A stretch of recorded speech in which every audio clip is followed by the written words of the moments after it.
Screen दिखाई दे रहा है आप सभी को?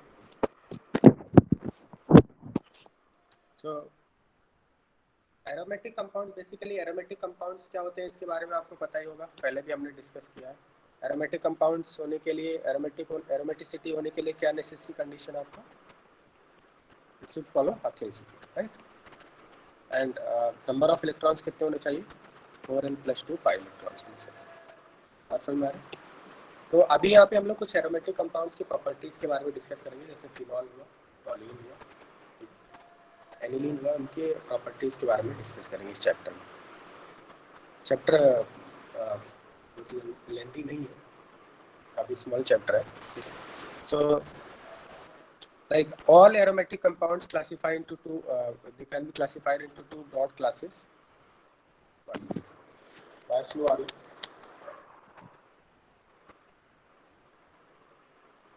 हाँ, अभी क्लियर है क्या वॉइस?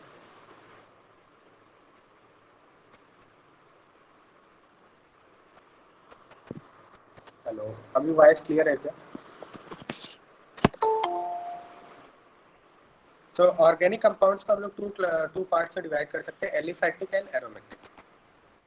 एरोमेटिक तो आपको पता ही क्या होता है, ठीक है? उसके लिए क्या होना चाहिए? साइक्लिक होना चाहिए और हकेल्स रूल फॉलो होना चाहिए। और एलिफैटिक कंपाउंड्स क्या होते हैं?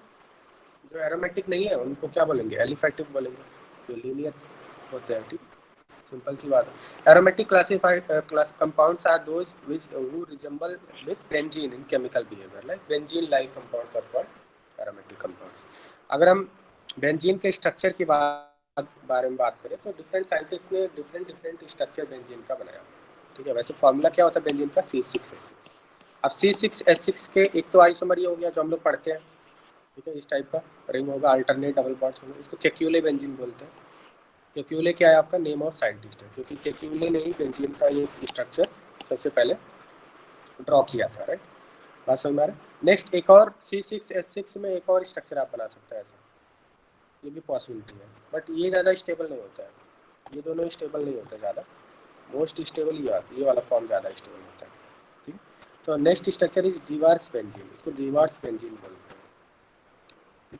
इसमें आपका यहाँ पे भी मॉलिक्यूलर फार्मूला C6H6 ही बनेगा, बट यहाँ पे देखिए कनेक्ट कर दिया तो दो रिंग्स है, उतने ज़्यादा स्टेबल नहीं होगा। यहाँ पे 6 मेंबर रिंग है तो ज़्यादा स्टेबल होता है।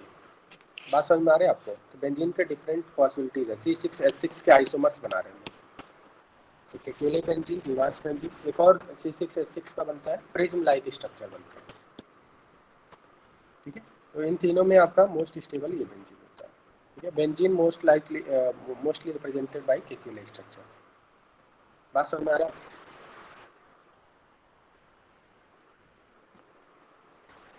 So Huckel's rule 4n+2 pi rule, an aromatic compound must have cyclic clouds, cyclic होना चाहिए जैसे मैंने आपको बताया, और delocalized 4n+2 pi इलेक्ट्रॉन्स होने चाहिए below the plane of molecules and above the plane of molecule, cyclic होना चाहिए, planar होना चाहिए, and alternate double bonds होने चाहिए।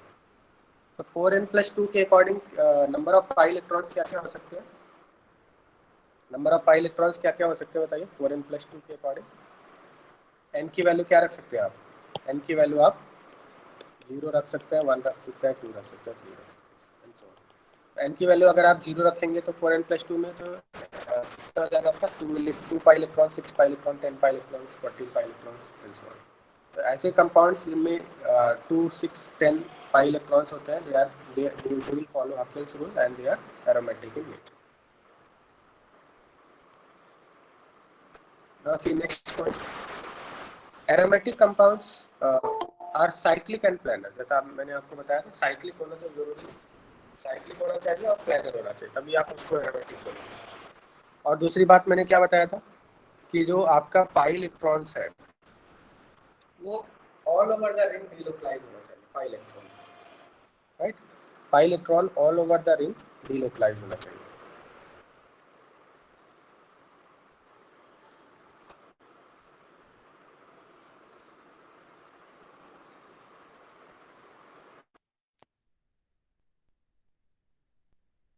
sp2 और sp एंड sp2 होना चाहिए, sp2 होगा तभी प्लानर होगा, राइट? एंड 4n+2 रूल को फॉलो होना चाहिए। Next is characteristic reaction of aromatic compounds. अगर एरोमेटिक कंपाउंड्स की बात करें तो किस टाइप के रिएक्शन शो करेंगे वो? Aromatic compounds, aromatic compounds prefer electrophilic substitution, क्योंकि सपोज मान लो कोई एरोमेटिक कंपाउंड्स है, बेंजीन है, तो एरोमेटिक कंपाउंड कैसे होते हैं? एरोमेटिक कंपाउंड क्या होते हैं? इलेक्ट्रॉन रिच होते हैं या इलेक्ट्रॉन डेफिशिएंट होते हैं? इलेक्ट्रॉन रिच होते हैं, राइट, क्योंकि हमें पता है कि इसमें पाई इलेक्ट्रॉन क्लाउड होता है above the plane of the ring and below the plane of the ring, इस तरह से डीलोकलाइज होता है। बात समझ में आ रहा है? Above the plane of the ring and below, हम लोग ऐसा बोल सकते हैं कि ये आपका बेंजीन है, तो इसके ऊपर आपका पाई इलेक्ट्रॉन क्लाउड डीलोकलाइज होगा और इसके नीचे, तो बेंजीन क्या होता है? इलेक्ट्रॉन रिच होता है। तो इस पे कौन अटैक करेगा? एरोमेटिक कंपाउंड पे कौन अटैक करेगा? इलेक्ट्रोफाइल या न्यूक्लियोफाइल? इलेक्ट्रॉन रिच है तो इलेक्ट्रोफाइल अटैक करेगा, इलेक्ट्रॉन डेफिशिएंट स्पीसीज अटैक करेगा, ठीक है। और हमेशा हाई इलेक्ट्रॉन डेंसिटी से लो इलेक्ट्रॉन डेंसिटी की तरफ एरो बनाते हैं। इसका मतलब क्या होगा? ये किस टाइप का रिएक्शन शो करेगा? न्यूक्लियोफिलिक रिएक्शन नहीं शो कर सकता है। अगर कोई इलेक्ट्रॉन रिच कंपाउंड है तो उस पर इलेक्ट्रॉन डेफिशिएंट अटैक करता है species, that means electrophile attack करेगा। बात समझ में आ रहा है? तो ये इलेक्ट्रोफिलिक सब्स्टिट्यूशन रिएक्शन शो करता है, एडिशन रिएक्शन नहीं शो कर सकता है। एरोमेटिक कंपाउंड्स कभी भी एडिशन रिएक्शन नहीं शो करते हैं। इसका रीजन क्या है? क्योंकि मान ले कोई एरोमेटिक कंपाउंड है और इस पे कोई इलेक्ट्रोफाइल आ गया, इलेक्ट्रोफाइल आ गया, ठीक है। जैसे मान ले ऐसा कर दिया हमने, HCl से रिएक्शन कर दिया सपोज, तो ये सपोज मान लिया इसका पाई बॉन्ड ब्रेक हो गया और यहाँ पे H आ गया, यहाँ पे Cl आ गया, ये क्या होगा? इसको क्या बोलेंगे हम लोग? इलेक्ट्रोफिलिक एडिशन रिएक्शन बोलेंगे। पहले इलेक्ट्रोफाइल अटैक करेगा H+, ठीक है, यहाँ पे, देन Cl-। और अगर आपका सब्स्टिट्यूशन हो रहा है, मान लिया HCl के साथ ही सब्स्टिट्यूशन हो रहा है, Cl+ के साथ सब्स्टिट्यूशन हो रहा है, तो यहाँ पे H चला जाएगा और वहाँ पे H के जगह पे Cl आ जाएगा। तो यहाँ पे एडिशन रिएक्शन में क्या हो रहा है? देखिए, एडिशन रिएक्शन में इसका जो एरोमेटिसिटी है वो एरोमेटिसिटी लूज हो जा रही है। पहले एरोमेटिक आप क्या हो जा रहा है? नॉन एरोमेटिक हो जा रहा है। तो क्या ये एडिशन रिएक्शन तो करेगा? मोर स्टेबल से लेस स्टेबल बन जा रहा है, नहीं करेगा, ठीक है। बट सब्स्टिट्यूशन रिएक्शन में देखिए, क्या सब्स्टिट्यूशन रिएक्शन में इसकी एरोमेटिसिटी लूज हो रही है? पहले भी एरोमेटिक था, अभी भी एरोमेटिक, जस्ट हाइड्रोजन Cl से रिप्लेस हो गया, राइट। तो इसका मतलब एरोमेटिक कंपाउंड्स किस टाइप के रिएक्शन शो करेंगे? इलेक्ट्रोफिलिक रिएक्शन शो करेंगे, इलेक्ट्रोफिलिक सब्स्टिट्यूशन शो करेंगे, एडिशन नहीं शो करता है, क्योंकि अगर इलेक्ट्रोफिलिक एडिशन होगा तो एडिशन में क्या होता है? उसकी एरोमेटिसिटी लूज हो जाएगी, एरोमेटिक से नॉन एरोमेटिक बन जाएगा, जो कि पॉसिबल नहीं है, मोर स्टेबल से लेस स्टेबल में नहीं जाएगा।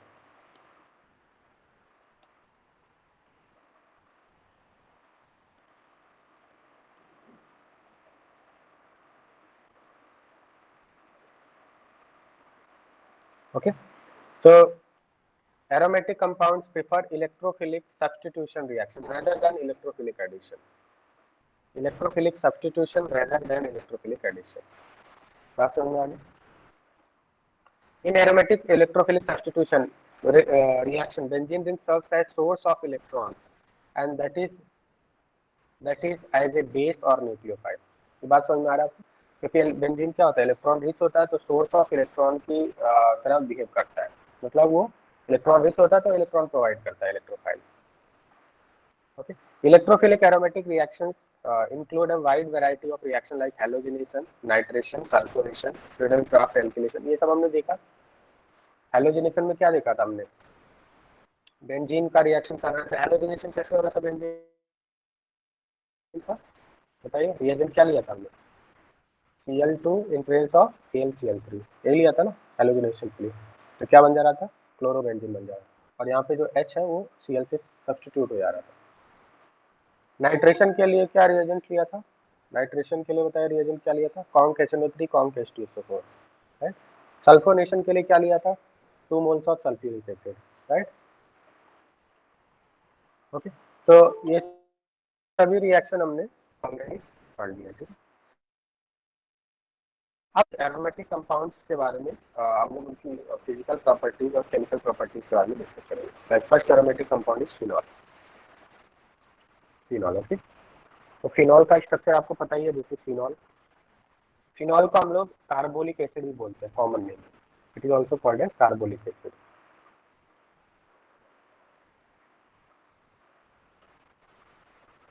ना अगर फिनॉल के डेरिवेटिव्स की बात करें तो अगर फिनॉल में हमने सपोज इस तरह से ऑर्थो पोजीशन पे CH3 लगा दिया तो इसको क्रिसॉल बोलते हैं, 2 मिथाइल फिनॉल को क्रिसॉल बोलते हैं।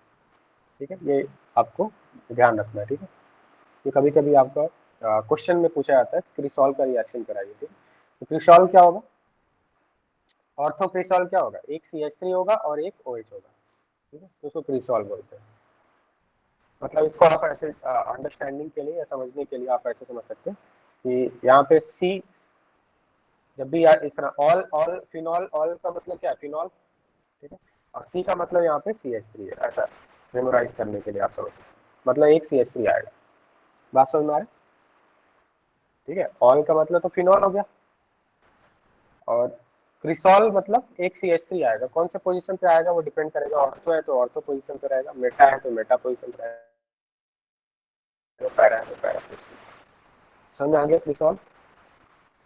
Clear? Ortho cresol, meta cresol and para cresol depending on which position it is attached.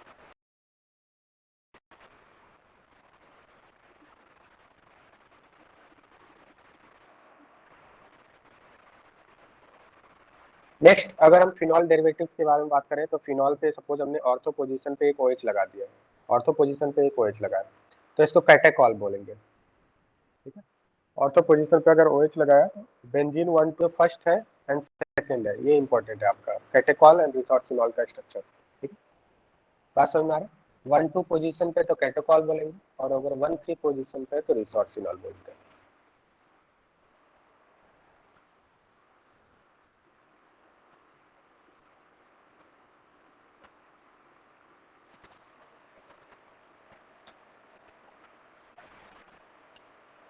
Next हम लोग देखेंगे प्रिपरेशन ऑफ फिनॉल। तो फिनॉल किस तरह से प्रिपेयर किया जाएगा, तो इसके लिए हम लोग क्या करते हैं, sodium salt of sulphonic acid लेते हैं। Sodium salt of sulphonic acid लिया हमने, और NaOH के साथ हीट किया। फ्यूजन का मतलब हीट कर रहा है। ठीक है, तो NaOH के साथ जब हीट करेंगे तो यहाँ पे क्या होगा, SO2 यहाँ से लीव कर जाएगा, SO2 as a leaving group यहाँ से लीव कर जाएगा, और ये बन जाएगा, SO2 लीव करेगा तो ये क्या बन जाएगा, सोडियम फिनॉक्साइड आयन बन जाएगा। फिर एसिड से इसको ट्रीट करेंगे तो यहाँ पे क्या आ जाएगा, H आ जाएगा, फिनॉल बन जाएगा। मतलब एक मेथड क्या है, sodium salt of sulphonic acid से का NaOH के साथ हीट कराए। बात समझ में आ रहा है? फर्स्ट जो आपका स्टेप है उसमें SO2 लीव कर गया, वो Na बन गया, देन एसिड से ट्रीट किया, फिनॉल बन गया। सेकेंड आपका रिएक्शन है N2+Cl-, इसको बोलते हैं बेंजीन डाइजोनियम क्लोराइड। ठीक है, अगर ऐसा है आपका बेंजीन, और बेंजीन के साथ आपका N2+Cl- है, ये इस तरह से होता है N2+Cl-, और यहाँ पे आयनिक बॉन्ड होगा प्लस और माइनस बीच, इसको बोलते हैं benzene diazonium chloride, benzene diazonium chloride. इसके बारे में हम लोग डिस्कस करेंगे, इसका प्रिपरेशन कैसे करते हैं। बेंजीन डाइएजोनियम क्लोराइड बहुत ही इंपॉर्टेंट कंपाउंड है। बात समझ में आ रही है? ये जो N ट्रिपल बॉन्ड N है ना, इसको आइसो ग्रुप बोलते हैं। This is called benzene diazonium chloride, N triple bond. Okay, तो बेंजीन डाइएजोनियम क्लोराइड को जब हीट करेंगे आप वाटर के प्रेस में, तो यहाँ से N2 as a very good leaving group, N2 एक बहुत ही अच्छा लिविंग ग्रुप होता है, लीव कर जाएगा, और यहाँ पे क्या बचेगा आपका, वाटर के साथ ट्रीट कर रहे हैं तो ये आपका, ये पूरा ग्रुप आपका लीव कर जाएगा, और इसके यहाँ पे OH आ जाएगा, substitution reaction, electrophilic substitution reaction, ये फिनॉल बन जाएगा। थर्ड तरीका क्या है आपका, कि आपने ग्रिग्नार्ड रिएजेंट लिया है, और ग्रिग्नार्ड रिएजेंट का रिएक्शन ऑक्सीजन से किया है, और देन हाइड्रोलिसिस किया है, तो आपका फिनॉल बन जाएगा। अब इसमें देख सकते हैं आप, ऐसा होगा कि यहाँ पे हमने क्या लिया, ग्रिग्नार्ड रिएजेंट लिया, तो ग्रिग्नार्ड रिएजेंट से क्या बनेगा, यहाँ पे क्या बनेगा, Mg+ और इधर माइनस बनेगा। अब ये माइनस कहाँ पे अटैक करेगा, ऑक्सीजन पे अटैक करेगा, राइट, इस तरह से इधर आपका प्लस हो जाएगा, इधर माइनस हो जाएगा। आप इसके पाई बॉन्ड को ब्रेक करके इस तरह से एज्यूम कर सकते हैं, तो ये ऐसा हो जाएगा, O इधर आपका हो गया माइनस। ठीक है, और यहाँ पे कौन सा आ जाएगा, प्लस आ जाएगा। ठीक है, देन इसके बाद हाइड्रोलिसिस करेंगे, तो हाइड्रोलिसिस करेंगे तो यहाँ पे क्या आ जाएगा, आपका OH आ जाएगा। ठीक है, ये साइड में आपका OH आ जाएगा, फिनॉल बन जाएगा। मतलब यहाँ पे भी क्या हो रहा है, एक तरह से सब्स्टिट्यूशन हो रहा है। MgBr यहाँ से रिप्लेस हो जा रहा है विथ OH ग्रुप।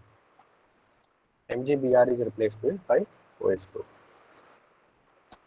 नेक्स्ट है आपका benzene carboxylic acid. Benzene carboxylic acid, इसमें आपका पैरा पोजीशन पर OH ग्रुप लगा, इसका सोडा लाइम से रिएक्शन किया। ठीक है, सोडा लाइम क्या है आपका, NaOH प्लस कैल्शियम ऑक्साइड। तो इसके साथ रिएक्शन किया, हीट किया, तो यहाँ से CO2 लीव कर जाएगा। यहाँ से CO2 लीव कर जाएगा, ये CO2 लीव कर जाएगा। CO2 लीव करेगा तो क्या होगा, ये पूरा ग्रुप आपका रिप्लेस हो गया भाई हाइड्रोजन। तो यहाँ से क्या बन जाएगा आपका, फिनॉल बन जाएगा। बात समझ में आ रहे थे? तो इन सभी रिएक्शन में क्या हो रहा है आपका, किस टाइप के रिएक्शन है ये, इलेक्ट्रोफिलिक सब्स्टिट्यूशन रिएक्शन बोल सकते हैं हम लोग। ये किस टाइप का रिएक्शन है, इलेक्ट्रोफिलिक सब्स्टिट्यूशन रिएक्शन है ना, बताइए। इलेक्ट्रोफिलिक सब्स्टिट्यूशन, तो इसमें क्या हो रहा है, डी कार्बोक्सिलेशन बोलते हैं इसको। अगर CO2 आपका रिमूवल हो रहा है तो इसको डी कार्बोक्सिलेशन बोलते हैं, यहाँ से CO2 रिमूव हो गया। नेक्स्ट आपका जो फिफ्थ प्रिपरेशन मेथड है, दैट इज क्लोरोबेंजीन लिया। क्लोरोबेंजीन का KOH के साथ हीट किया, तो इसमें क्या होगा, हीट कर रहा है हाई टेम्परेचर हाई प्रेशर पे, तो यहाँ पे Cl रिप्लेस हो जाएगा OH से, यहाँ पे भी फिनॉल बन जाएगा। ये भी आपका इलेक्ट्रोफिलिक सब्स्टिट्यूशन रिएक्शन। नेक्स्ट आपका एक और तरीका है फिनॉल बनाने का। हमने क्यूमीन लिया, इसको क्यूमीन बोलते हैं। आइसोप्रोपाइल बेंजीन को क्यूमीन बोलते हैं, दिस इज कॉल्ड क्यूमीन।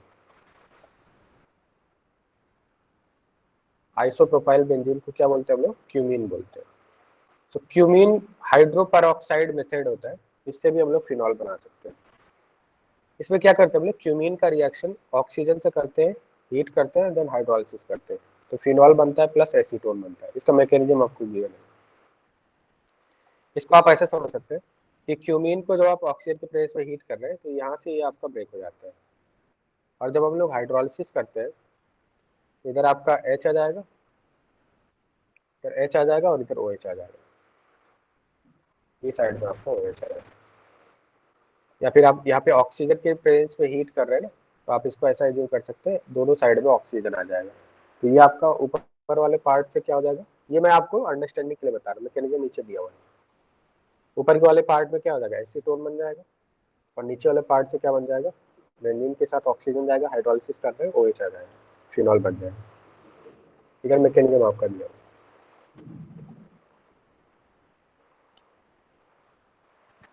तो इसमें सबसे पहले क्या होता है कि बेंजीन जो क्यूमीन है, आइसोप्रोपाइल बेंजीन है, आइसोप्रोपाइल बेंजीन का रिएक्शन ऑक्सीजन से कर रहे हैं, तो ये एक इंसर्शन रिएक्शन है। इंसर्शन का मतलब यहाँ पे CH बॉन्ड है, CH बॉन्ड के बीच में ऑक्सीजन जाके यहाँ पे इंसर्ट हो जाएगा, यहाँ पे C और H के बीच में आपका क्या हो गया, ऑक्सीजन ऑक्सीजन जो आपका एटम है वो जाके बॉन्ड के बीच इंसर्ट हो गया यहाँ पे। ठीक है, इसके बाद क्या होगा, हमने हाइड्रोलिसिस किया है, तो H+ हाइड्रोलिसिस का मतलब क्या है, H+ हमने लिया, एसिड वर्कअप किया, तो एसिड वर्कअप करेंगे तो यहाँ पे ऑक्सीजन के पास जो लोन पेयर है वो प्रोटोनेट हो जाएगा इस तरह से। अब यहाँ से प्रोटोनेट होने के बाद क्या होगा, water as a very good leaving group leave कर जाएगा। वाटर लीव करेगा, बताइए।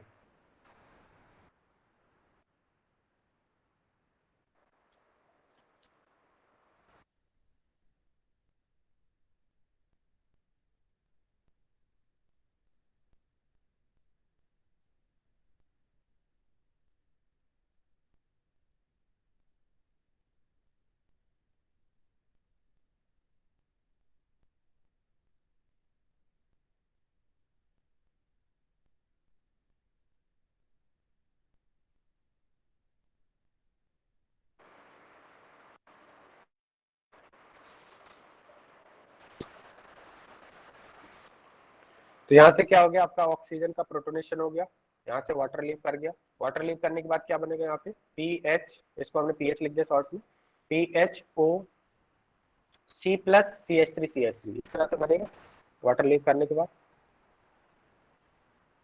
बात समझ में आ रहा है नहीं?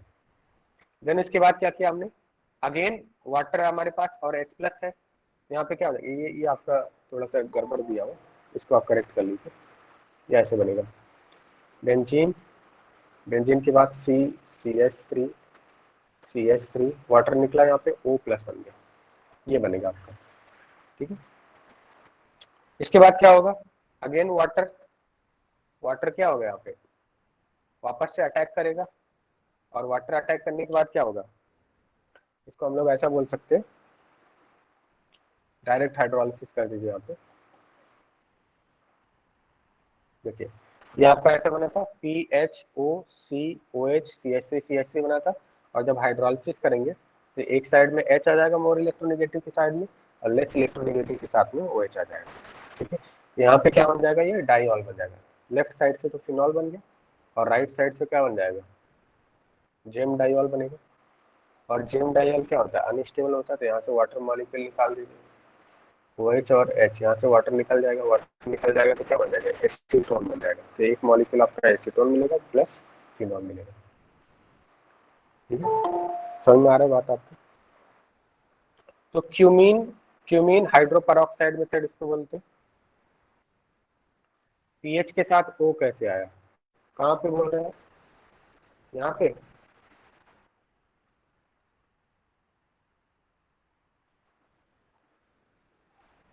हाँ ये माइग्रेशन हो रहा है ना, माइग्रेशन हो रहा है ना, पीएच का माइग्रेशन हो रहा है, यहाँ पे पीएच का माइग्रेशन हुआ है ना, शिफ्टिंग होता है जैसे 1 2 शिफ्ट होता है, उसी टाइप का माइग्रेशन हो रहा है, क्योंकि कार्बन के ऊपर पॉजिटिव चार्ज आएगा अल्टीमेटली। देखो पहले यहाँ पे पीएच माइग्रेट करेगा, ऑक्सीजन, फिर वाटर निकलेगा, मतलब एक तरह से पीएच क्या कर रहा है, इसको सपोर्ट कर रहा है, मतलब पीएच यहाँ से जब जाएगा तो इसको पुश करके बाहर निकाल देगा वाटर को, पहले पीएच कार्बन से ऑक्सीजन की तरफ शिफ्ट हुआ। समझ में आया बात आपको। देखिए यहाँ पे लिखा हुआ है माइग्रेशन ऑफ पीएच, जैसे रीअरेंजमेंट होता है ना, it is a type of rearrangement, rearrangement ही है, जैसे 1 2 शिफ्ट करते हैं ना, उसी तरह से आपका। तो वाटर और वाटर को निकालने में क्या कर रहा है, पीएच हेल्प कर रहा है, तो यहाँ कार्बन से ऑक्सीजन, जो यहाँ पे पीएच है पहले कार्बन से अटैच था, ये पीएच क्या हो गया, माइग्रेट कर गया ऑक्सीजन की तरफ, तो पीएचओ हो गया, और सी के ऊपर पॉजिटिव चार्ज आ गया, CH3 बन गया। अब समझ में आ गया बात आपको, ठीक है। देन इसके बाद वाटर अटैक करेगा, वाटर अटैक करेगा तो यहाँ से OH2 प्लस हो जाएगा, यहाँ से एक H प्लस निकलेगा, H प्लस निकलने के बाद वापस से हाइड्रोलिसिस होगा, तो PHO के साथ H जाएगा, और यहाँ पे डाइऑल बनेगा, डाइऑल के बाद फिर वाटर यहाँ से निकल जाएगा, तो एसीटोन बन जाएगा, एसीटोन प्लस फिनॉल। तो यहाँ पे क्या हुआ कि जो फिनाइल रिंग है, फिनाइल रिंग कार्बन से ऑक्सीजन की तरफ माइग्रेट किया है, और जैसे ही ऑक्सीजन की तरफ माइग्रेट किया, यहाँ से वाटर बाहर निकल गया, तो it is migration of phenyl ring from carbon to oxygen. पहले पीएच कार्बन से अटैच था, अब ऑक्सीजन से अटैच हो गया। So this is called cumene hydroperoxide method for preparation of phenol। इसमें जो जनरल रिएक्शन है, ये तो आपका मैकेनिज्म हो गया, जनरल रिएक्शन यही है आपका, जैसे जनरल रिएक्शन। तो इसमें क्या होता है, रिएजेंट क्या लेते हैं हम लोग, रिएक्टेंट क्यूमीन लेते हैं, क्यूमीन का रिएक्शन ऑक्सीजन और हीट करते हैं और हाइड्रोलिसिस करते हैं, तो फिनॉल बनेगा प्लस एसीटोन बनेगा। ये इंपॉर्टेंट रिएक्शन है, ठीक है, वेरी इंपॉर्टेंट रिएक्शन। तो इसमें आपको मेमोराइज कैसे करना है, ये आपका क्यूमीन है, आप यहाँ पे ऑक्सीजन से ट्रीट कर रहे हैं ना, जब भी इस टाइप से आए तो अंडरस्टैंडिंग के लिए, मेमोराइज करने के लिए आप इसको ऐसा करिए, ये जो कार्बन कार्बन बॉन्ड है इसको बीच से ब्रेक कर देना, दोनों साइड में ऑक्सीजन लगा देना, ठीक है, ये एसीटोन बन जाएगा ऊपर वाला, और नीचे वाला फिनॉल बन जाएगा। बात समझ में आ रहा है।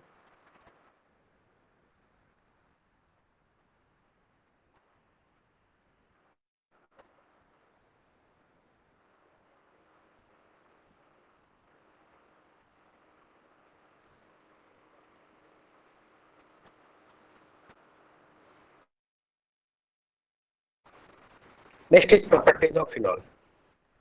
फिनॉल की अगर प्रॉपर्टीज की बात करें तो phenol is a colourless crystalline solid, colourless होता है, मेल्टिंग पॉइंट बॉइलिंग पॉइंट दिया है। Phenol is used as antiseptic and disinfectant, right, and it is used for preparation of dyes, drugs and bakelite. ये किस तरह से होता है, बैकेलाइट का प्रिपरेशन कैसे होता है, ये हम लोग पॉलीमर चैप्टर में पढ़ेंगे फिनॉल का। तो डाइज बनाने के, डाइज का मतलब क्या है, जो कलर क्लॉथ्स वगैरह कलर करने के लिए, ठीक है, मेडिसिन एंड बैकेलाइट, तो फिनॉल का काफी ज्यादा इंपॉर्टेंस है। Next is chemical reactions of phenol. Chemical reactions एक बार देख लेते हैं। फिनॉल का अगर ब्रोमीन वाटर के साथ रिएक्शन करें तो आपका प्रोडक्ट क्या बनेगा? ब्रोमीन वाटर क्या होता है? Bromine plus water. नहीं, मेल्टिंग पॉइंट बॉइलिंग पॉइंट नहीं याद करना। मेल्टिंग पॉइंट बॉइलिंग पॉइंट कभी भी नहीं पूछा जाता है इस तरह से। तो मेल्टिंग पॉइंट बॉइलिंग पॉइंट आपके कितने कंपाउंड्स का आप मेमोराइज करेंगे? Melting point boiling point possible है क्या? सभी कंपाउंड्स का melting point boiling point memorise करना पॉसिबल है? नहीं पॉसिबल है ना। ऐसे क्वेश्चन नहीं पूछा जाते। कंपैरिजन पूछा जा सकता है कि किसका मेल्टिंग पॉइंट ज्यादा होगा, किसका मेल्टिंग पॉइंट कम होगा, या बॉइलिंग पॉइंट ज्यादा कम होगा। तो फिनॉल का रिएक्शन हमने ब्रोमीन वाटर से किया है, ब्रोमीन प्लस H2O। तो इसमें क्या होगा कि इलेक्ट्रोफाइल कौन सा होगा? Pr प्लस होगा। और ये किस टाइप का रिएक्शन है? Electrophilic substitution reaction. ठीक है, इलेक्ट्रोफिलिक सब्स्टिट्यूशन रिएक्शन में हो गया। यहाँ पे क्या हो जाएगा? इलेक्ट्रोफाइल जनरेट होगा और यहाँ पे ऑर्थो मेटा या पैरा पोजीशन पे क्या हो जाएगा? जाके अटैच हो जाएगा हाइड्रोजन के प्लेस पे। वो क्या हो जाएगा? सब्स्टिट्यूट हो जाएगा। तो इलेक्ट्रोफिलिक सब्स्टिट्यूशन ही है, इसको इलेक्ट्रोफिलिक सब्स्टिट्यूशन रिएक्शन। यहाँ पे आप देखिए OH कैसा ग्रुप होता है? OH is electron releasing group. ये कैसा होता है आपका? ऑर्थो एंड पैरा डायरेक्टिंग होता है। तो Br प्लस कौन सी पोजीशन पे जाएगा बताइए? OH आपका क्या होता है? इलेक्ट्रॉन रिलीजिंग प्लस एम करता है ना। ऑर्थो पैरा डायरेक्टिंग होगा। तो Br कौन से पोजीशन पे जाएगा? Ortho para. अब यहाँ पे मल्टी सब्स्टिट्यूटेड प्रोडक्ट बनता है। अगर आपका पोलर सॉल्वेंट है, पोलर प्रोटिक सॉल्वेंट, वाटर क्या होता है? पोलर प्रोटिक सॉल्वेंट होता है। तो पोलर प्रोटिक सॉल्वेंट जब भी लेंगे हम लोग तो मल्टी सब्स्टिट्यूटेड प्रोडक्ट बनेगा, क्योंकि ये पोलर प्रोटिक सॉल्वेंट क्या होता है? रिएक्शन को, रिएक्शन के रेट को इंक्रीज कर देता है। अगर अप्रोटिक सॉल्वेंट है तो स्लो होगा, तो मोनो सब्स्टिट्यूटेड प्रोडक्ट बनेगा। जैसे यहाँ पे देखिए कार्बन डाइसल्फाइड। कार्बन डाइसल्फाइड कैसा है आपका? ये पोलर नहीं है, इसको क्या बोलेंगे हम लोग? नॉन पोलर सॉल्वेंट है। बात समझ में आ रही है ना? नॉन पोलर सॉल्वेंट है कार्बन डाइसल्फाइड। क्या नॉन पोलर सॉल्वेंट? तो पोलर सॉल्वेंट होगा तो रिएक्शन काफी तेजी से होगा और मल्टी सब्स्टिट्यूटेड प्रोडक्ट बनेंगे। तो यहाँ पे जितने भी ऑर्थो पैरा पोजीशन थे सभी पे आ गया था अगर वाटर था तो। अगर कार्बन डाइसल्फाइड लेंगे तो नॉन पोलर सॉल्वेंट है, रिएक्शन की रेट स्लो होगी। ये रिएक्शन स्लो होगी, ये रिएक्शन फास्ट हो रहा था। तो यहाँ पे क्या हुआ? मोनोसब्स्टिट्यूटेड प्रोडक्ट बनेगा आइदर एट ऑर्थो पोजीशन और एट पैरा पोजीशन। बात समझ में आ रहा है क्या? क्योंकि non polar solvent reaction slow होगा। तो ऑर्थो पोजीशन या फिर पैरा। तो यहाँ पे सॉल्वेंट देखिए, आप ओनली सॉल्वेंट ही आपने चेंज किया है, बाकी रिएक्टेंट तो सेम ही है। इधर भी आपका ब्रोमीन लिया था, इधर भी ब्रोमीन लिया। यहाँ पे हमने पोलर प्रोटिक सॉल्वेंट लिया था तो मल्टी सब्स्टिट्यूटेड प्रोडक्ट बना। यहाँ पे नॉन पोलर सॉल्वेंट लिया तो मोनोसब्स्टिट्यूटेड प्रोडक्ट बना। नेक्स्ट, अगर फिनॉल का रिएक्शन डाइल्यूट नाइट्रिक एसिड से करें तो डाइल्यूट नाइट्रिक एसिड से आपका कौन सा इलेक्ट्रोफाइल जनरेट होगा? NO2 plus, nitronium ion. और ये नाइट्रोनियम आयन कौन से पोजीशन पे जाएगा? आइदर एट ऑर्थो पोजीशन और एट पैरा पोजीशन। ठीक है, ortho nitrophenol and para nitrophenol बनेगा। मेजर प्रोडक्ट कौन सा होगा इनमें से? मेजर प्रोडक्ट यहाँ पे क्या बताया? Ortho nitrophenol is major product. इसका रीजन क्या है? Why ortho nitrophenol is major product? Because of hydrogen bonding, intramolecular hydrogen bonding. ठीक है, बात समझ में आ रहा है? इस तरह से होगी ना।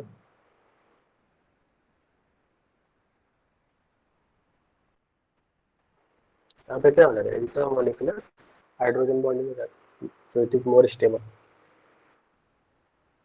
क्या यहाँ तक रिएक्शन समझ में आ रहा है आपको?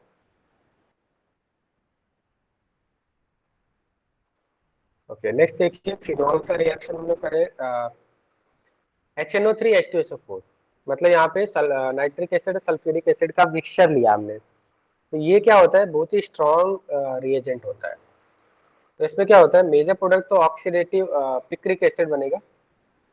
पिक्रिक एसिड क्या होता है आपका? 2,4,6 ट्राई नाइट्रोफिनॉल को पिक्रिक एसिड बोलते हैं। This is picric acid, 2,4,6 try nitrophenol. एक तो आपका 2,4,6 ट्राई नाइट्रोफिनॉल बन जाएगा क्योंकि हमने HNO3 H2SO4 लिया है। अब H2SO4 क्या होता है आपका? पोलर सॉल्वेंट है, इसलिए मल्टी सब्स्टिट्यूटेड प्रोडक्ट बन रहा है।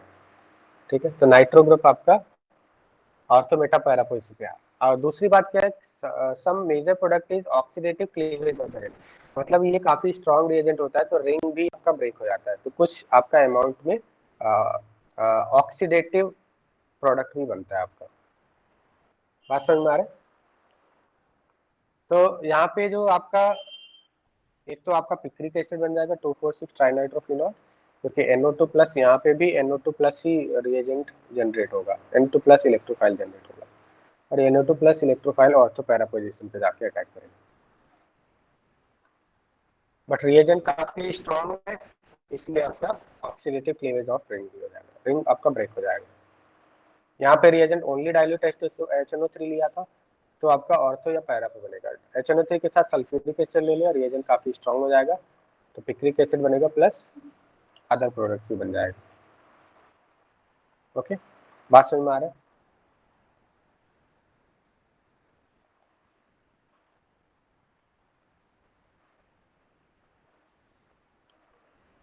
नेक्स्ट देखिए, अगर फिनॉल का रिएक्शन हमने सल्फ्यूरिक एसिड से किया है, तो ये आपका डिपेंड करता है कि आपने हीट कितना दिया है, टेम्परेचर डिपेंडेंट होता है, ठीक है। अगर आपने 20 रूम टेम्परेचर पे किया है, रूम टेम्परेचर किया है, तो आपका जो सब्स्टिट्यूशन होगा वो ऑर्थो पोजीशन पे होता है, और अगर हाई टेम्परेचर पे आपने हीट किया है तो पैरा पोजीशन पे सब्स्टिट्यूशन होता है। मेजर मेजर जो प्रोडक्ट बनेगा वो पैरा पोजीशन पे बनने के लिए तो दोनों ही बनेंगे, ऑर्थो एंड पैरा दोनों ही बनेंगे, ठीक है। क्योंकि यहाँ से क्या होगा, सल्फ्यूरिक एसिड से इलेक्ट्रोफाइल कौन सा जनरेट होता है, सल्फ्यूरिक एसिड से इलेक्ट्रोफाइल जनरेट होता है SO3, और ये SO3 क्या होगा, ऑर्थो पे भी जा सकता है, पैरा पे भी जा सकता है, बट ये टेम्परेचर डिपेंडेंट है, अगर लो टेम्परेचर है तो ऑर्थो पे जाएगा, हाई टेम्परेचर है तो पैरा पे जाएगा, ठीक है। दिस इज एक्सपेरिमेंटल फैक्ट, तो मेजर प्रोडक्ट आपका पैरा पे जाएगा। नेक्स्ट जो रिएक्शन है रिमल्टीमन रिएक्शन, ये रिएक्शन काफी इंपॉर्टेंट है, रिमल्टीमन रिएक्शन। इसका मैकेनिज्म के साथ हम लोग रिएक्शन देखेंगे।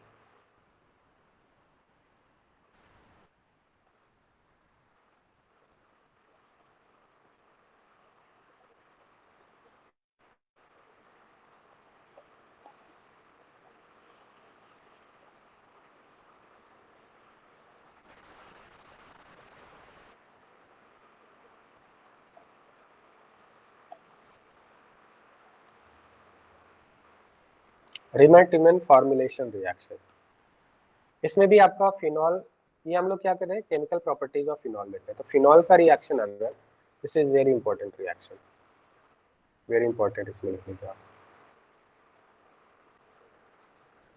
रिमल्टीमन reaction is very important, named reaction जो होते हैं इंपॉर्टेंट होते हैं। तो फिनॉल का रिएक्शन अगर हम क्लोरोफॉर्म से करें इन प्रेजेंस ऑफ बेस, तो यहाँ पे क्या होगा, फिनॉल के ऑर्थो पोजीशन पे एल्डिहाइड ग्रुप आ जाएगा, CHO ग्रुप आ जाएगा, इसको क्या बोलेंगे, सैलिसल डिहाइड बोलते हैं इसको, ऑर्थो हाइड्रोक्सी बेंजल डिहाइड को सैलिसल डिहाइड बोलते हैं, सैलिसाइल एल्डिहाइड।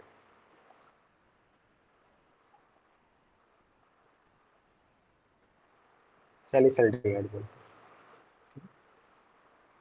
तो ऑर्थो हाइड्रोक्सी बेंजल डिहाइड और पैरा हाइड्रोक्सी बेंजल डिहाइड आपको मिलेगा, ठीक है। क्लोरोफॉर्म एंड NaOH के प्रेजेंस में हीट कर रहे हैं, तो बेसिकली यहाँ पे क्या हो रहा है बताइए, यहाँ पे एल्डिहाइड ग्रुप सब्स्टिट्यूट हो रहा है, हाइड्रोजन की जगह पे ऑर्थो एंड पैरा पोजीशन पे CHO ग्रुप आ रहा है, कैसे आ रहा है इसके बारे में हम लोग यहाँ पे देखना है। तो इसका मैकेनिज्म देखना काफी इंपॉर्टेंट मैकेनिज्म है। अगर हम मैकेनिज्म देखें तो सबसे पहले तो chloroform plus NaOH, first step, step 1 अगर हम देखें तो स्टेप 1 में क्या होगा, जनरेशन ऑफ इलेक्ट्रोफाइल, पहले इलेक्ट्रोफाइल जनरेट होगा,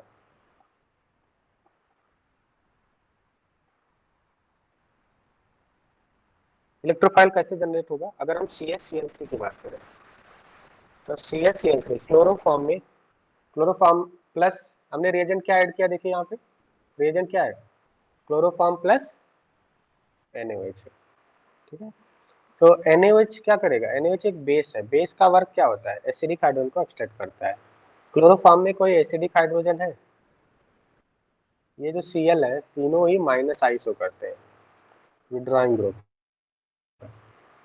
और हमें पता है कि इलेक्ट्रॉन विड्रॉइंग ग्रुप अगर लगा होता है तो हाइड्रोजन क्या हो जाता है, एसिडिक होता है, मतलब ये हाइड्रोजन कैसा है आपका, क्या ये हाइड्रोजन एसिडिक है, हाईली एसिडिक है, because of 3 electron withdrawing group, है।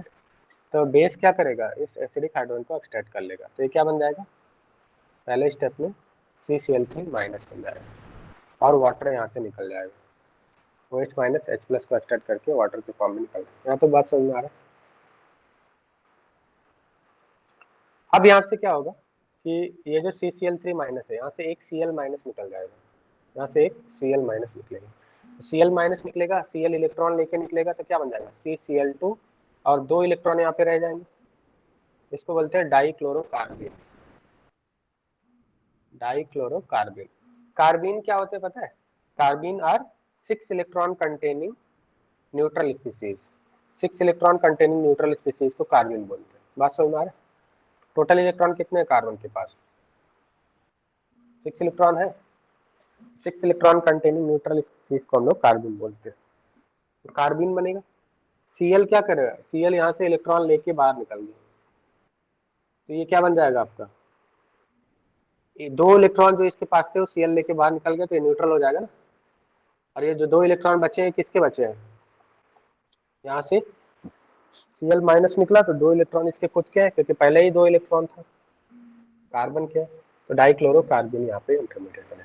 तो आपका जो रिमर टीमन रिएक्शन है, रिमर टीमन रिएक्शन में इंटरमीडिएट क्या होता है, कई बार पूछा गया, what is intermediate in reamer टीमन reaction, तो आपका आंसर क्या होगा, इंटरमीडिएट क्या होता है, कार्बोकेटायन कार्बेनायन या फिर कार्बिन, कार्बोकेटायन कार्बेनायन कार्बन फ्री रेडिकल और कार्बिन। आप बोलेंगे रिमर टीमन रिएक्शन में जो आपका इंटरमीडिएट होता है that is कार्बिन। कार्बिन is a 6 electron containing neutral species. यहाँ तक बात समझ में आ रहा है, कार्बिन तक स्टेप 1 क्लियर है।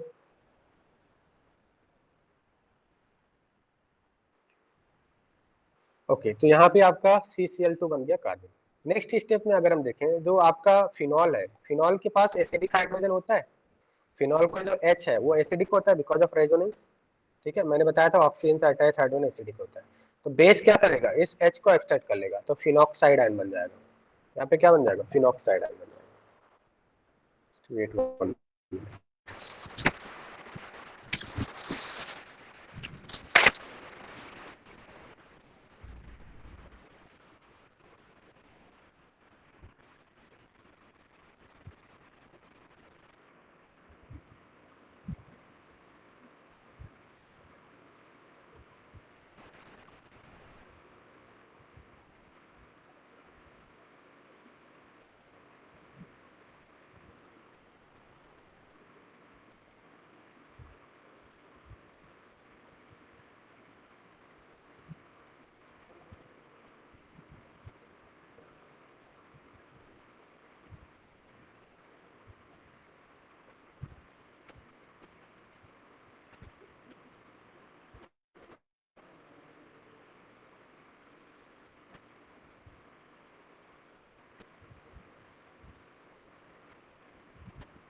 वायस आ रही है आप सभी को।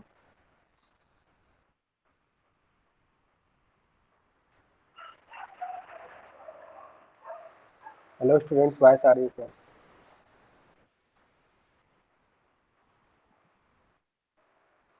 यहाँ पे क्या होगा आपका, फिनॉल के पास जो एसिडिक हाइड्रोजन है वो बेस के प्रेजेंस में क्या होगा, यहाँ से निकल जाएगा और फिनॉक्साइड आयन बन जाएगा। देन अब ये जो फिनॉक्साइड आयन है, फिनॉक्साइड आयन कौन कौन से पोजीशन पे इलेक्ट्रॉन डेंसिटी प्रोवाइड करेगा बताइए, O माइनस इस तरह से जाएगा, ऑर्थो एंड पैरा पे आएगा, बताइए समझ में आ रहा है, ऑर्थो एंड पैरा पे, तो इलेक्ट्रॉन डेंसिटी प्रोवाइड करेगा ortho and para, high electron density कहाँ पे, ऑर्थो एंड पैरा। तो ये जो CCl2 है, CCl2 कैसा होता है, इलेक्ट्रॉन डेफिशिएंट है या इलेक्ट्रॉन रिच है, जो अभी इलेक्ट्रोफाइल यहाँ पे बना हुआ है, CCl2 क्या 6 इलेक्ट्रॉन है, होने कितने चाहिए 8 इलेक्ट्रॉन, ऑक्टेट से 2 इलेक्ट्रॉन कम है। तो कभी कभी कुछ स्टूडेंट को यहाँ पे कंफ्यूजन होता है, सर यहाँ पे तो लोन पेयर इलेक्ट्रॉन है, ये तो इलेक्ट्रॉन रिच होना चाहिए, इलेक्ट्रॉन रिच नहीं है। एक्चुअल में कितने इलेक्ट्रॉन इसके पास टोटल, 2 तो बॉन्ड पेयर होगा, ऐसा होगा ना CCl2, दो बॉन्ड पेयर हो गया और एक लोन पेयर हो गया, तो 2 2 4 2 6। मतलब ये इलेक्ट्रॉन डेफिशिएंट है, दिखने में तो इलेक्ट्रॉन रिच लग रहा है, बट ये इलेक्ट्रॉन डेफिशिएंट होता है। तो अब ये इलेक्ट्रॉन डेफिशिएंट स्पीसीज फिनॉक्साइड में कौन से पोजीशन पे अटैक करेगा बताइए? आइदर एट ऑर्थो और एट पैरा, जहाँ पे हाई इलेक्ट्रॉन डेंसिटी है। इतनी बात समझ में आ रही है आपको? तो देखिए ये क्या हो जाएगा, ये ऐसा बनेगा। देखो यहाँ पे समझ में आ रहा है, यहाँ तक इस तरह से होगा। ये फिनॉक्साइड एंड फिनॉल NaOH ने क्या किया, इसके एसिडिक हाइड्रोजन को एक्सट्रैक्ट कर लिया, फिनॉक्साइड आयन बन गया, जब रेजोनेंस करके इस तरह से। अब ये जो नेगेटिव चार्ज है और CCl2 इलेक्ट्रॉन डेफिशिएंट है, ये नेगेटिव चार्ज इसको इलेक्ट्रॉन प्रोवाइड करेगा और इसको अपने साथ कंबाइन कर लेगा, ये जाएगा CCl2। बताइए इतनी बात समझ में आ रहा है? और CCl2 के पास पहले ही नेगेटिव चार्ज था, क्योंकि इसने नेगेटिव चार्ज अपना इसको प्रोवाइड किया, तो क्या हो गया, एक तरह से कोऑर्डिनेट बॉन्ड बन गया। ये तो न्यूट्रल हो जाएगा, जो डोनर है वो तो क्या हो जाएगा, डोनर के ऊपर पॉजिटिव चार्ज आता है तो पॉजिटिव नेगेटिव न्यूट्रल, और एक्सेप्टर के ऊपर नेगेटिव चार्ज। यहाँ तक बात समझ में आया? देखिए ये वाला स्टेप समझ में आ रहा है, ये कैसे बना समझ में आ गया। ऑर्थो पोजीशन पे गया, प्रेफरेबली ऑर्थो पोजीशन पे जाता है, पैरा पे भी जा सकता है, प्रेफरेबली ऑर्थो पोजीशन पे। इतनी बात समझ में आ गया आपको?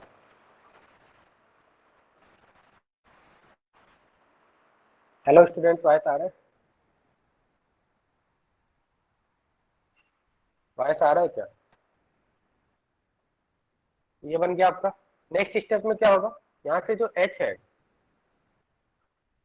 यहाँ से जो H है, ये H प्लस यहाँ से निकलेगा। देखिए यहाँ से जब H प्लस निकलेगा तो इसके ऊपर कौन सा चार्ज आएगा बताइए? यहाँ पे H प्लस यहाँ से निकलेगा, यहाँ पे माइनस चार्ज आएगा, और ये माइनस क्या होगा, इधर से इस तरह से रोटेट कर जाएगा। यहाँ पे क्या है, H है, यहाँ से H प्लस निकला, ये इधर गया और ये इधर गया, ये क्या बन जाएगा आपका, यहाँ डबल बॉन्ड बन जाएगा, वो माइनस हो जाएगा C, और यहाँ से जो H निकला था वो कार्बन के साथ कंबाइन कर जाएगा। बताइए समझ में आ रहा है यहाँ तक बात? बात समझ में आ रहा है? क्लियर? अब क्या होगा इसके बाद, इसके बाद वापस से क्या किया इसने, OH माइनस बेस है हमारे सॉल्यूशन में, क्या है, बेस है, तो बेस क्या करेगा, दोनों Cl को OH से रिप्लेस कर देगा, सब्स्टिट्यूशन हो जाएगा।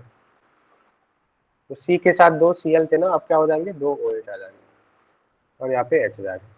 अब यहाँ पे देखिए क्या बन गया, जेम डाइऑल। जेम डाइऑल क्या होते हैं, अनस्टेबल होते हैं, यहाँ से OH और इधर से H, वाटर मॉलिक्यूल निकल गया, यहाँ से वाटर मॉलिक्यूल निकल जाएगा तो क्या बन जाएगा, O माइनस, और ये हो जाएगा CHO, बन गया, एल्डिहाइड ग्रुप आ गया।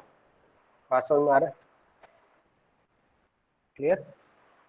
और बाद में हमारे पास क्या है, H प्लस तो हाई, वाटर, वाटर से क्या करेगा, H प्लस एक्सट्रैक्ट करेगा तो सैलिसल्डिहाइड बन जाएगा। मतलब फिनॉल के ऑर्थो पोजीशन पे CHO ग्रुप आ गया। तो ओवरऑल रिएक्शन जो है, ओवरऑल रिएक्शन क्या है, इसको बोलते हैं रिमर टीमन रिएक्शन। रिमर टीमन रिएक्शन में क्या होता है, फिनॉल, फिनॉल का रिएक्शन हम लोग क्लोरोफॉर्म से करते हैं in presence of base NaOH, और हीट करते हैं, तो यहाँ पे ऑर्थो पोजीशन और पैरा पोजीशन पे CHO ग्रुप आ जाता है। इसको सैलिसल्डिहाइड बोलते हैं, ऑर्थो हाइड्रोक्सी बेंजल डिहाइड को सैलिसल्डिहाइड बोलते हैं, प्लस पैरा हाइड्रोक्सी बेंजल डिहाइड बोलते हैं। मैकेनिज्म अगर वापस से देखें तो सबसे पहले क्या हुआ, हमने क्लोरोफॉर्म लिया था, क्लोरोफॉर्म के पास एक एसिडिक हाइड्रोजन है, ये एसिडिक हाइड्रोजन क्या करेगा, बेस एक्सट्रैक्ट करेगा, और ये बन जाएगा CCl3 माइनस। देन इसके बाद Cl माइनस यहाँ से निकला, डाइक्लोरोकार्बिन बन गया। ये डाइक्लोरोकार्बिन यहाँ पे इंटरमीडिएट है, और जो कि इलेक्ट्रोफाइल है, और ये इलेक्ट्रोफाइल बेंजीन रिंग पे अटैक करेगा, डाइक्लोरोकार्बिन। तो डाइक्लोरोकार्ब बेंजीन, अगर फिनॉल की बात करें तो फिनॉल के पास एसिडिक हाइड्रोजन है। जब भी किसी एसिडिक कंपाउंड को बेस के प्रेजेंस में रखते हैं तो उसका जो एसिडिक हाइड्रोजन वो हमेशा लूज करके रहता है, मतलब एसिडिक हाइड्रोजन उसके पास नहीं रहता, वो निकल जाता है एसिडिक हाइड्रोजन। तो फिनॉल के पास जो एसिडिक हाइड्रोजन है वो बेस के प्रेजेंस में OH के फॉर्म में नहीं रहेगा, ये यहाँ से बाहर निकल जाएगा, तो फिनॉक्साइड आयन बन जाएगा। फिनॉक्साइड आयन क्या है, यहाँ से रेजोनेंस करेगा और ऑर्थो एंड पैरा पोजीशन पे इलेक्ट्रॉन डेंसिटी इंक्रीज करेगा। ऑर्थो एंड पैरा पोजीशन पे हाई इलेक्ट्रॉन डेंसिटी है, तो यहाँ पे जो CCl2 है, डाइक्लोरोकार्बिन अटैक करेगा आइदर एट ऑर्थो और एट पैरा पोजीशन। उसके बाद यहाँ से S शिफ्ट होगा, और बाद में OH क्या करेगा, Cl, दो Cl यहाँ पे जो थे OH से रिप्लेस हो जाएंगे, और यहाँ पे डाइऑल बन के वाटर मॉलिक्यूल यहाँ से बाहर निकल जाएगा तो यहाँ पे एल्डिहाइड ग्रुप आ जाएगा। This reaction is very important. अब इस रिएक्शन में एक तो आपको रिएक्टेंट दे दिया होगा और रिएजेंट दे दिया होगा, प्रोडक्ट पूछेगा, ठीक है। प्रोडक्ट में भी मेजर प्रोडक्ट क्या होता है, सैलिसिलडिहाइड, ऑर्थो वाला मेजर प्रोडक्ट होता है। और दूसरी बात क्या है, ऑर्थो मेजर प्रोडक्ट है क्योंकि इसमें हाइड्रोजन बॉन्डिंग है, राइट, इंट्रामॉलिक्यूलर हाइड्रोजन। पैरा में तो इंट्रामॉलिक्यूलर हाइड्रोजन बॉन्डिंग बन नहीं पाएगी। और दूसरी बात क्या है कि इसमें आपको पूछेगा इंटरमीडिएट क्या होता है, ये कई बार पूछा गया है इंटरमीडिएट क्या होता है, तो आप इंटरमीडिएट बोलेंगे डाइक्लोरोकार्बन। 4 ऑप्शंस मिलेंगे, carbocation, carbanion, carbon free radical and carbene. आप बोलेंगे carbene is the intermediate. 6 electron containing neutral species is called carbene. क्या ये रिएक्शन समझ में आ गया आप सभी को? हेमर-टिमर रिएक्शन क्लियर हो गया?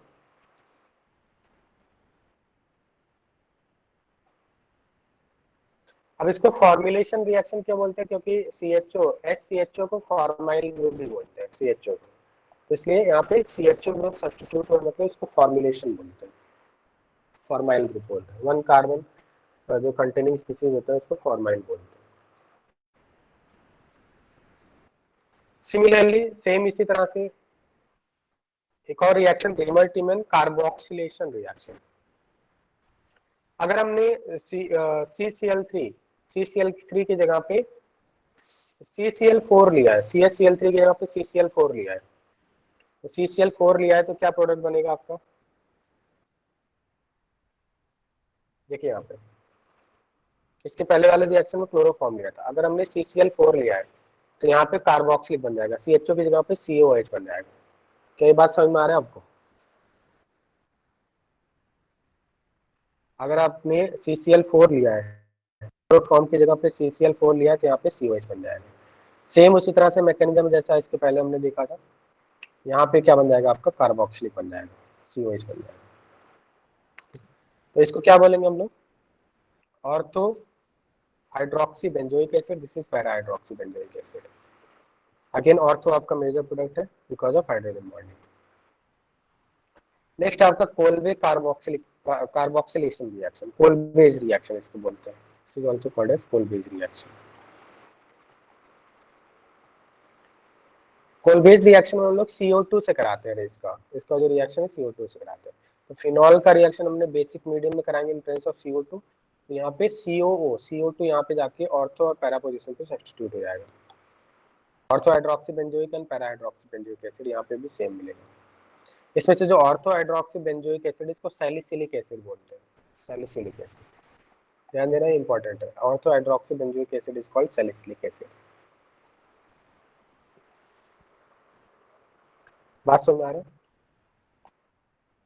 देखिए इसका मैकेनिज्म देखना है, तो मैकेनिज्म देखिए क्या होगा।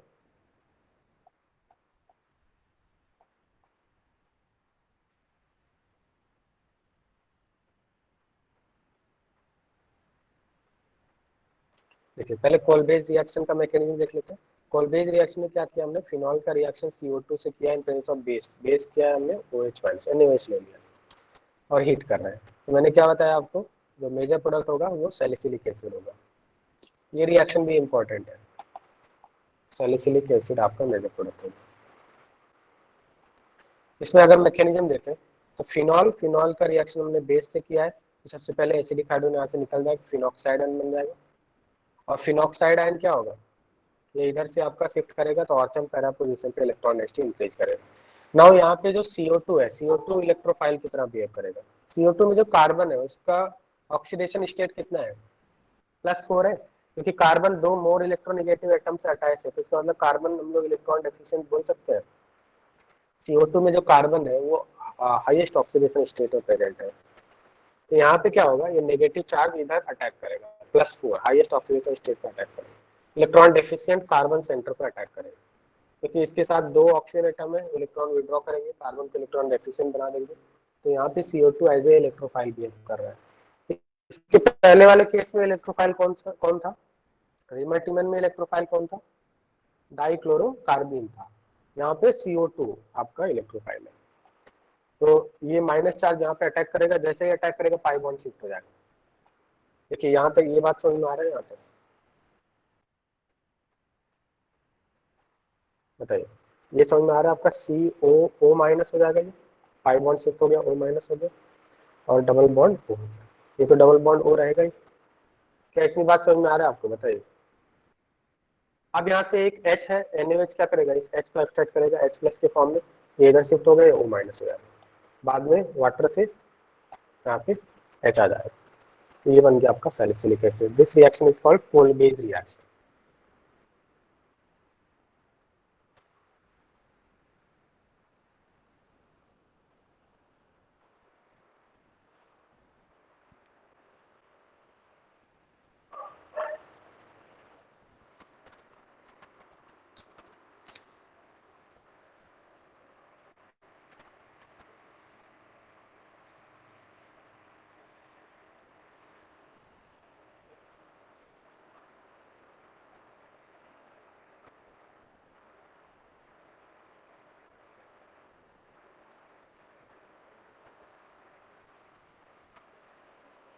ओके, क्लियर है?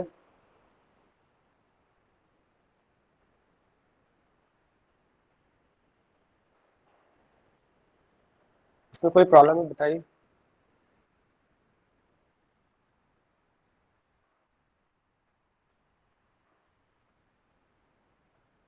हेलो स्टूडेंट्स, वॉइस आ रहा है क्या आप सभी को?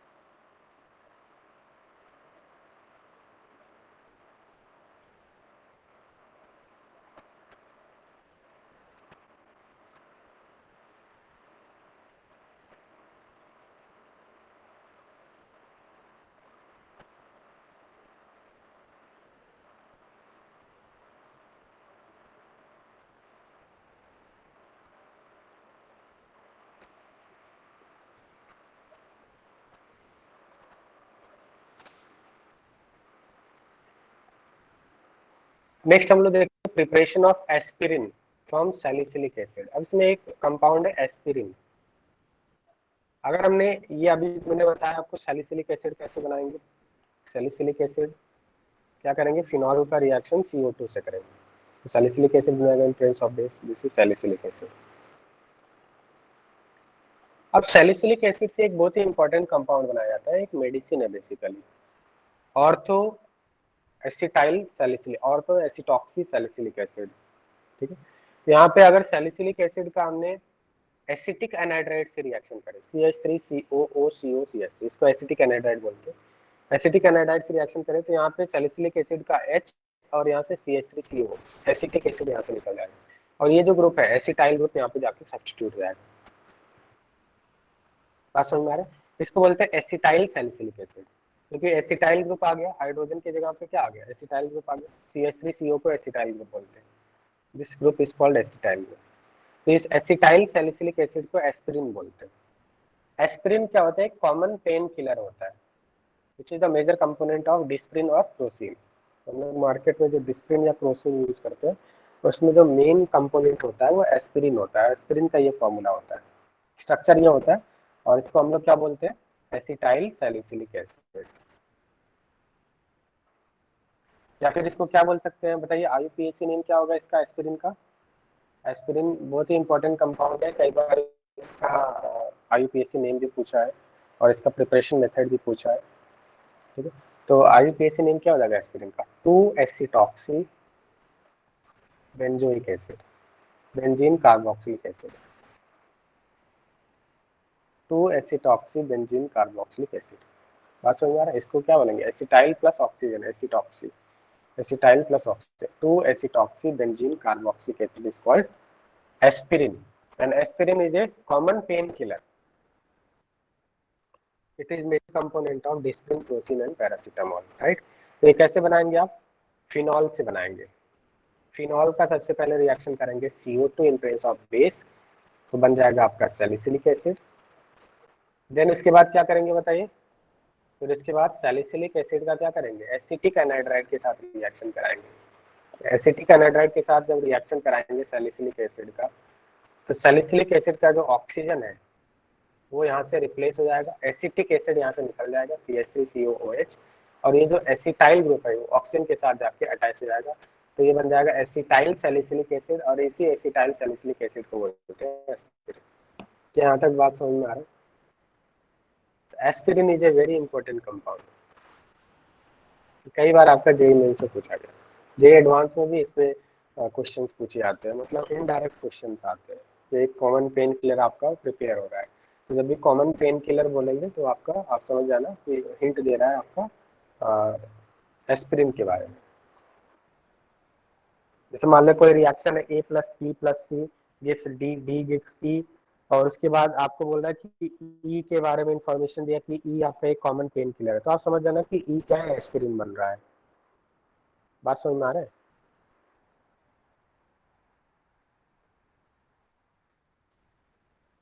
देखिए यहाँ पे एक क्वेश्चन देखते हैं हम। मान लिया आपको एक क्वेश्चन दिया हुआ है इसमें,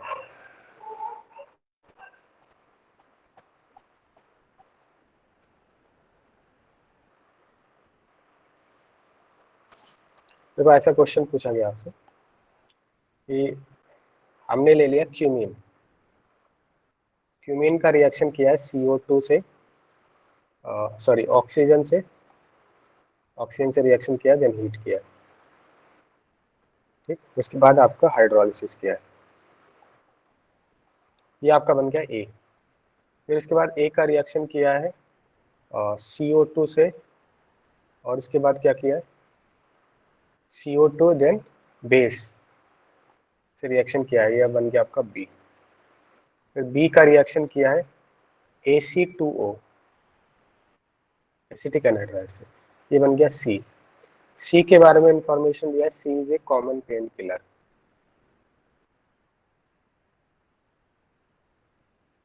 सो आइडेंटिफाई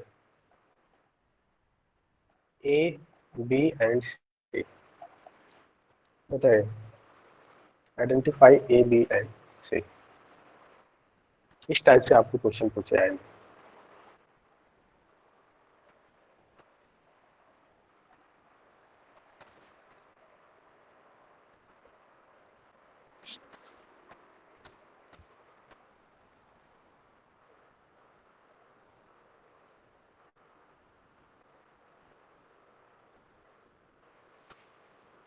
फर्स्ट रिएक्शन क्या है, क्यूमीन का रिएक्शन कर रहे हैं, O2 हीट हाइड्रोलिसिस।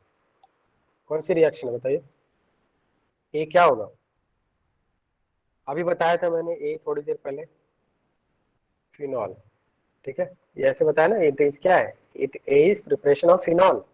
क्यूमीन का जब O2 के साथ रिएक्शन करते हैं तो क्या बनता है, यहाँ पे क्या बनेगा, फिनॉल, मेजर प्रोडक्ट फिनॉल बनेगा, प्लस एक और चीज बनता है यहाँ पे ऊपर से, क्या बनेगा, acetone. Phenol plus acetone. But हमारे काम का क्या है, आपको समझने के लिए ऐसे देखिए, मैंने बताया था, यहाँ से ऐसे ब्रेक कर लो, दोनों साइड ऑक्सीजन लगा लो, ऊपर से एसीटोन, नीचे से फिनॉल बनेगा, phenol plus acetone. But major product आपका फिनॉल है। अब फिनॉल का रिएक्शन कर रहे हैं CO2 in presence of OH। पहली वाले रिएक्शन का नाम क्या है, फर्स्ट वाले रिएक्शन को क्या बोलते हैं, cumene hydroperoxide method, hydroperoxide method for preparation of phenol, cumene hydroperoxide method for preparation of phenol. Second reaction क्या है, फिनॉल का रिएक्शन कर रहे हैं हम लोग CO2 in presence of OH minus, इसको बोलते हैं कोलबेज रिएक्शन। और कोलबेज रिएक्शन क्या होता है, जो CO2 है वो COH के फॉर्म में इस तरह से आ जाता है, तो यहाँ से क्या बनेगा, बी क्या है आपका, सैलिसिलिक एसिड है, बी क्या है आपका, सैलिसिलिक एसिड है। और सैलिसिलिक एसिड का जब AC2O, AC2 क्या, AC इज इक्वल टू होता है CH3CO, एसिटाइल ग्रुप को AC बोलते हैं शॉर्ट में, तो CH3CO OCO CH3 मतलब एसिटिक एनहाइड्राइड से रिएक्शन करेंगे तो क्या बन जाएगा, जो H था उसकी जगह पे CO CH3 आ जाएगा, एसिटाइल सैलिसिलिक एसिड बन जाएगा। ये बन गया acetyl salicylic acid, acetyl salicylic acid. तो ये आपका हो गया ए, सैलिसिलिक एसिड हो गया बी, और ये आपका हो गया सी, एसिटाइल सैलिसिलिक एसिड, और इसी को बोलते हैं एस्पिरिन। ठीक है, समझ में आ गया बात आपको? तो यहाँ पे 3 इंपॉर्टेंट रिएक्शंस इस क्वेश्चन में इन्वॉल्व है। आपको एक रिएक्शन नहीं बोलेगा, इसका एक इस तरह से एक प्रॉपर तरीके से चेन ऑफ रिएक्शन पूछेगा, उसमें सी पूछेगा आपको, सी क्या है। बात समझ में आ गया?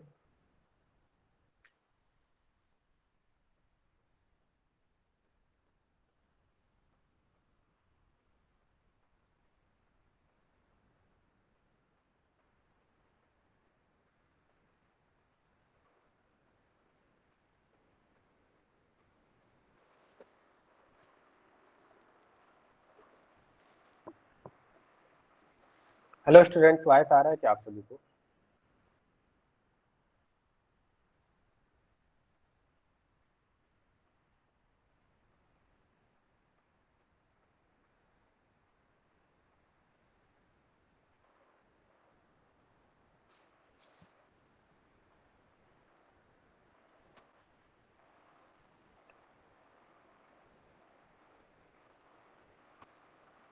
आपको एरोमेटिक कंपाउंड्स का एक बुकलेट मिल गया क्या?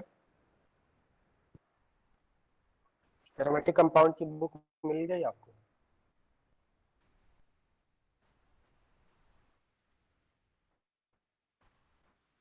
तो यहाँ पे हमने preparation of chemical reactions of phenol complete कर लिया है। ठीक है, इसमें केमिकल रिएक्शंस ऑफ फिनॉल में एस्पिरिन तक कंप्लीट कर लिया, प्रिपरेशन ऑफ एस्पिरिन तक कंप्लीट कर लिया। ठीक है, 9th पॉइंट से हम लोग नेक्स्ट क्लास में करेंगे। आज मुझे कुछ इंपॉर्टेंट वर्क है। ठीक है, तो मैं नेक्स्ट क्लास में यहाँ से कंटिन्यू करूंगा। ठीक है, आप इसको एक बार रिवाइज कर लेना आज की क्लास में जो हमने पढ़ा है। ठीक है, अभी आपका ऑर्गेनिक का जो सिलेबस है, ऑर्गेनिक का सिलेबस बिल्कुल सही चल रहा है आपका। ठीक है, बल्कि आगे ही है ऑर्गेनिक का सिलेबस आपका।